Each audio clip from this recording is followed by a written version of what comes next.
बाज के बच्चे मुंडेरों पर नहीं उड़ते। इस कहावत को अभी आगे की वीडियो में मैं सही साबित कर दूंगा।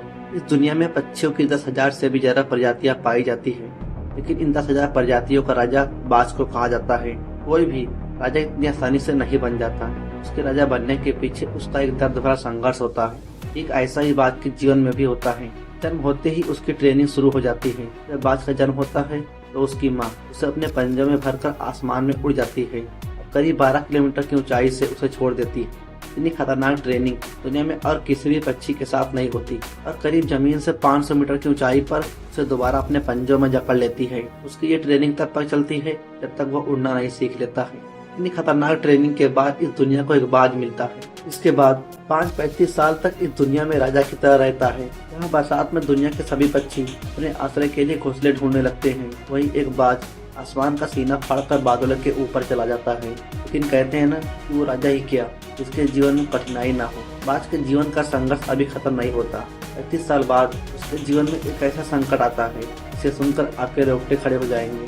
35 साल बाद उसके चोंच लचीले हो जाते हैं, जिससे उसे शिकार पकड़ने में काफी दिक्कत होती है। उसके नाखून मुड़ जाते हैं, इसकी वजह से वो अपने पैरों से झपटा नहीं मार पाता और न ही किसी शिकार को जकड़ पाता है। उसके पंख इतने भारी हो जाते हैं कि वो उड़ नहीं पाता है। इस कठिन दौर में बाज के पास 2 ऑप्शन होते हैं। पहला कि वो मर जाए और दूसरा एक दर्द भरा परिवर्तन। इस सिचुएशन में दुनिया के सारे पक्षी पहले ऑप्शन को चुनते हैं, लेकिन जब बात आती है बाज की तो वो अपनी शान शौकत और रजावानी जिंदगी के लिए दूसरे ऑप्शन को चुनता है। उम्र के इस पड़ाव पर बाज अपने इलाके के सबसे ऊंची चोटी पर चला जाता है और अपने चोंच को पत्थर पर मार मार कर तोड़ देता है। ये सब करने में बाज लहूलुहान हो जाता है, बहुत ज्यादा दर्द सहता है और तब इंतजार करता है अपनी नई चोंच आने का।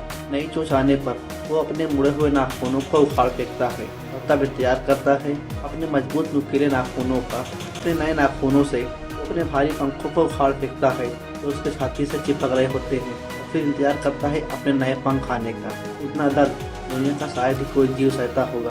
करीब 5 महीने की खतरनाक ट्रेनिंग के बाद आज का इस दुनिया में पुनर्जन्म होता है।